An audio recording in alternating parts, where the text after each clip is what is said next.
Greetings, friends. You are on the Military Reports channel.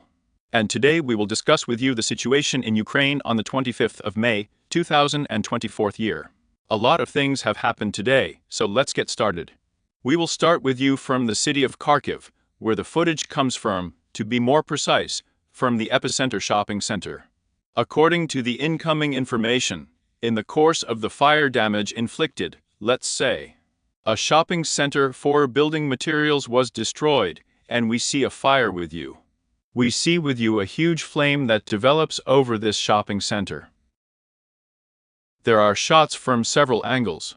For example, from these angles it is visible, let's say, from a slightly different angle, but in general, it can be observed that the shopping center was completely destroyed. Pro-Russian sources claim that at this shopping center, in the warehouses of this shopping center, Ukrainian units collected and kept, let's say, weapons, ammunition, supplies for their units, which are currently conducting the Kharkiv counteroffensive operation.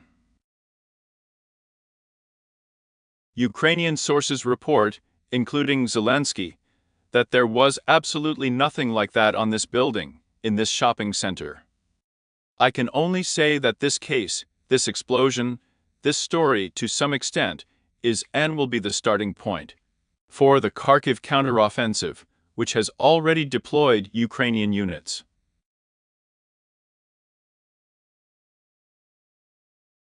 As much as possible now, on the basis of these personnel, Ukrainian units will be motivated, and the offensive will begin. According to Russian sources who receive information, about 7 brigades have been deployed in the Kharkiv direction of the Afu, literally following fresh tracks. This is almost twice as much as the Russian armed forces currently have at the front from Volchansk to Lipetsk.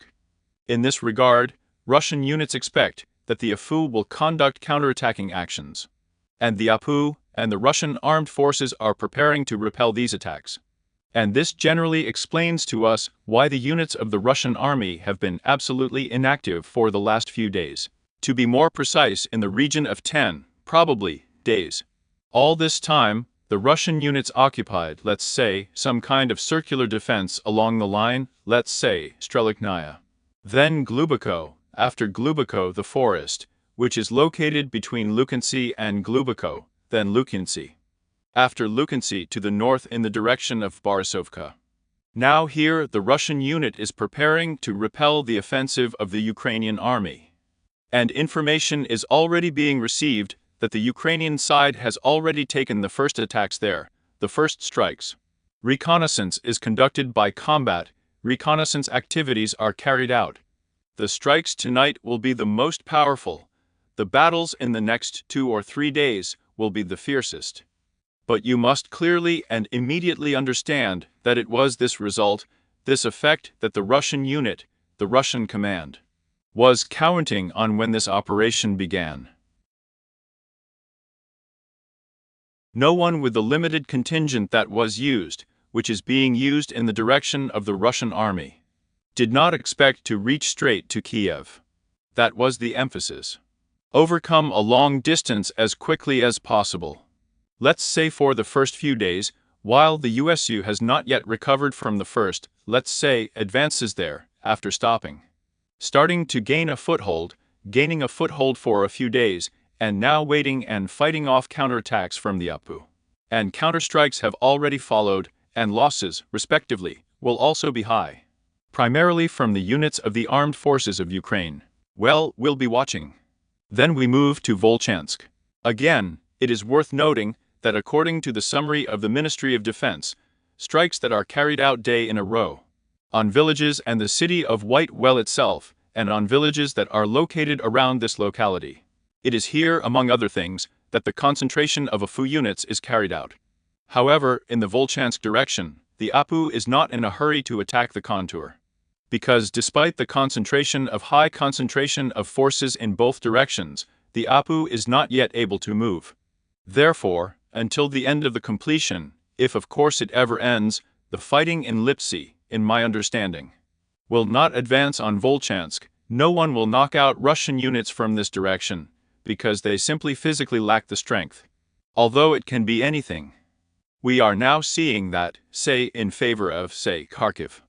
A large number of units have been transferred from other directions throughout Ukraine. And we see how the Russian side almost daily reports about the next captured settlement. So perhaps the Ukrainians will try to attack in two directions at once. If we talk about Volchansk, there are no changes in the north, but more and more personnel are coming in, then Russian units. Then Ukrainian units are destroying bridges along the Volcha River. In these frames, we can meet with you a unit of the Belarusian, let's say, Volunteer Corps, which mines a bridge along the Volcha River. And, according to the results of mining, they destroy this bridge. That is, at least this bridge was destroyed by Ukrainian or pro-Ukrainian units. If we move a little to the east in the area of the village of Bochkova, then here the picture is completely different. In these frames, we see with you already conducting reconnaissance by Russian units, and after, let's say, the information received is destroyed first by a pickup truck, which for some reason was abandoned or left there. And after that the bridge is destroyed by the Russian army. In other words, there is some kind of direct competition. And we see that both sides are in a hurry to destroy bridges along the Wolf River, while doing it together to interfere with one another. In this connection, it is very difficult to say what is happening. There is also information, not yet confirmed, that after the bridge was destroyed in the area from the village of Tikaya, the Ukrainian units finally left the area. Russian troops are currently conducting a sweep of this settlement, and preparations for a possible Ukrainian counteroffensive will also begin in the near future. At the moment, this is already obvious, it is understandable. Ukraine is trying to transfer almost all of its forces unnoticed to the direction, and this makes it possible to make an abundant amount of forests in this area. But the weather is dry, the weather is hot, so the Russian side is simply ironing all the forests around Volchansk, all the forests around Liptsov. A large number of fire anomalies are noted and noticed along the entire front line. Pay attention to how the forest is burning in the area of the locality of Losevka, Semenovka, a large fire spot.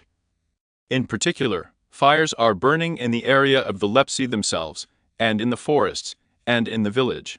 But pay attention, even the forest is huge. Right from Kharkov, you can transfer subunits, remain unnoticed for as long as possible. Then we are moving with you to the North Kopinski direction, from where a large amount of news comes. And the most important news comes from the village of Ivanovka, which, according to incoming information, the units of the Russian army have established full control today, on May 25th. The Ministry of Defense has not reported anything about this yet. It is said that this village came under control as a result of the offensive actions of the 47th Division. There are, among other things, shots of, let's say, Russian fighters inside the locality, let's say, the 47th Tank Division. The Russian flag somewhere in the locality. That is, based on all these data, and there, among other data, other sources, we completely painted the village red. At the moment, Russian units are either already or in the near future will begin to move further west, in the area of the settlements of Step Novoselka. Once again, it is worth noting that to the detriment of all these small villages, Stepov new settlers, Arkhangelsk, Solovyev Falcon and other Ivanovo Kleshevka, Andriivka and everything else, to the detriment of all these small villages. Ukrainian units are transferring a huge number of battalions and personnel to Kharkov. And that's why we now see that nothing seems to be changing near Kharkov. The Ukrainians are preparing for a counteroffensive. While they are preparing, they have already lost a dozen small villages. Perhaps these small villages have no value other than some operational value, but if we sum it all up, we may even get some tactical success from the Russian units. Then we are moving south with you, and more information is coming from the village of Berestovaya. Individual cartographers paint half of the settlement under the control of Russian units. Other cartographers and other sources claim that Berestovaya, among others, has completely come under the control of Russian units. Another small village that fell for the sake of, let's say, some political ambitions, about some, perhaps incomprehensible moments. In order to hold Kharkov and those villages, the borders go any way, including counteroffensives. In these photos, you can observe fire anomalies that are now spreading around the village of Lyman, in the area of the village of Borovaya, and in general along the entire Oskol River, that is, along all the positions of the units of the armed forces of Ukraine. Then we are moving south with you to the area of the Yara Clock, where Russian units are also continuing assault operations. Again, there is information that separately Russian units managed to break through the defense in the village of Kalinovka, and separate Russian units have already managed to reach the Seversky Donetsk-Donbass Canal. This information is distributed by the Telegram channel Whisper of the Front.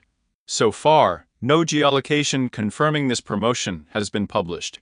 Fierce fighting is taking place along the easternmost Chapyar. Russian units fill up the eastern Clock Yar with tons of, let's say, totos and tons of cast iron. Everything explodes. But for today's day, no footage of active actions on Earth has been published. Equipment and personnel of the armed forces of Ukraine are being destroyed in a large number of units along the Seversky Donetsk-Donbass Canal, exactly the place where they are currently decided to keep a large number of units, so that in case of something in time to, say, roll back from the eastern Chasyar to the central one. And among other things, Russian units continue their offensive operation between Ivanovo-Kleshivka, trying to oust Ukrainian units from this bridgehead. Now the battles are being fought for, let's say, a small network of strong points between Kleshivka and Ivanovskaya. According to the latest data, according to individual cartographers, Russian units managed to establish control over another forest belt. There is little progress on the way to this network of strongholds, but so far fighting has not begun for the main strongholds. Then we are moving with you to the Avdiivka direction, from where very interesting information comes. According to the summary of the Ministry of Defense today, let's say, the Russian department confirmed full control over the village called Arkhangelsk, although we have already seen the flags ourselves a long time ago. For another 2 or 3 weeks, the flags of the northernmost suburbs were published. Perhaps an update, perhaps it is the report of the Ministry of Defense that is primarily related to the fact that these days, all these 2 weeks, Russian units have been trying to clean up the stronghold located between Arkhangelsk and, let's say, Kalinova. Perhaps, in connection with the capture of this stronghold, this information got into the reports. The summary of the Ministry of Defense. Gradually, the Russian artillery units cancel and pull their focus north in the direction of Kalinov. Strikes are already beginning to be carried out with high regularity, with high intensity, perhaps in the near future, and information. Personnel and news will begin to arrive from this direction as well. More and more details are coming through the new Alexandrovka. Russian units, according to separate sources, have already managed to advance, say, along the main central street. Say, a few hundred meters deep, the offensive of Russian units is supported by Russian operators of the Vedranov F. Strikes are also being carried out constantly, of high intensity. Strong points are being cleaned up. Attacks are being carried out on the bases of the operators F, that is, and I repeat again, another village from the list of an infinite number of villages that has become a victim, let's say, for the sake of success. For the sake of a media victory, perhaps even in the Kharkiv direction. I think that while Kharkiv will be repulsed there, or the contour will be attacked, Ukraine will lose another dozen settlements along the entire line of contact from Sinkovka to Kamyansky in the Zaporozhye direction. The advance of Russian units along the forest belt towards the village of Sokol is also noted. There is geolocation of strikes in Beer by disembodied soldiers on the advanced units of the Russian army. In other words, as we see from these shots, the Russian troops have already approached the locality at point-blank range. The next step, the next 100 meters, this is already the beginning of hostilities for the Falcon itself. That is, there are no obstacles to storm the settlement. Then we move with you to the south. The Great Novoselovka is the first. Strikes are carried out using multiple launch rocket systems. The FABs arrive, the flamethrower system of the Suns arrive here, as well as preparations for assault operations. And if we look with you at the latest geolocations, at the latest shots, then the Russian units still have, let's say, 500 kilometers to overcome, and also the settlement will already be in reach. But if we talk about Praskoveka, then there are already several hundred meters here, and the assault will begin on the settlement itself. The advance of Russian units south of Amansky in the direction of Tesnobradovka is noted. This information is noted by individual cartographers. Here, the distance to the beginning of, let's say, a dagger bayonet fight. There are sharp short distances between the Yasnobradovka itself and small farms. Is already there if you count less than 500 meters. In other words, this information was received yesterday evening. Perhaps today, the advanced units of the Russian army have already entered, or are trying to enter Yasnobradovka itself. Further progress of Russian units is noted along Krasnogorovka. In the most central part, the Russian flag was raised, there is geolocation, there is a video confirming, say, the occupation of a position. The Russian flag is hanging over some construction equipment, which confirms full control over this area. We see with you that the Russian army has approached the park at point-blank range. It turns out that we have Shevchenko Park. And then the Russian units will try to expand the control zone in order to cut the entire defense into parts. Or simply force the defenders to leave the citadel, which is located in this area. This is where the AFU unit is still holding on, and from here they are trying to squeeze them out without, let's say, a direct battle. Without attempts to directly storm this fortified area. And there is no news on Georgievka. Then we are moving with you to Novomykhailovka Konstantinovka. Today, the 79th Brigade of the Armed Forces of Ukraine continued to complain about the generally difficult situation on the front line. There were heavy fights in the cinema in the center of Praskovia. We received this information at 9 in the morning. There has been no electricity in the village for a long time, that is, everything is very difficult, nothing is visible, and along the way. The Russians had mown and greenhouses. We don't have that. If there are, then special cases. I don't know how many dead and wounded there are, but there are some. That is, in general, the situation in Paraskovevka is coming to its logical conclusion. The VSO units are gradually rolling back to the westernmost outskirts, and already on these very western outskirts.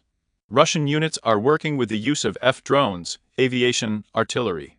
In other words, the battle is gradually coming to an end, and in the coming days, everything here will also be designated and published by the Ministry of Defense of the Russian Federation. Also, the 79th Brigade is the only one that supplies us with a lot of interesting insights. Reports that there have been communication outages recently, and such outages can be up to 10 to 15 hours. It is noted that most likely the Russian units managed to find a way to jam the Starlinks. And in general, this information was confirmed today by Elon Musk himself, claiming that the Russian army is increasingly interfering with the work of the Starlink used by the VSO, causing failures and blocking communication with drones, writes the New York Times. This can translate to a shift in the conflict. Elon Musk called it a serious problem Space 10 spends significant resources on countering. The businessman added that Russia was able to suppress other communication systems on the pounds, including US military equipment. And Starlink is the only one that still more or less works. Of course, this is not a very good moment for Ukraine, because I remind you that in the first days, when the offensive on Kharkiv began, it was thanks to the fact that it was possible to drown out Starlink for the first days. And it was possible to achieve this operational success, which is now trying to level the units of the armed forces of Ukraine. It is also reported today about the resumption of hostilities along the Nikolskaya-Vodyanaya-Vladimirovka line. There are battles with the 72nd Mechanized Brigade, and it is reported that the Ministry of Defense has managed to repel several counterattacks. Apparently, the 72 was trying to restore the lost positions. Artillery strikes and air strikes continue to be carried out in the area of the harvest. Today, the front is sleeping here, calm, there are no active advances on the ground. It is possible that they are physically present, but we do not have this information.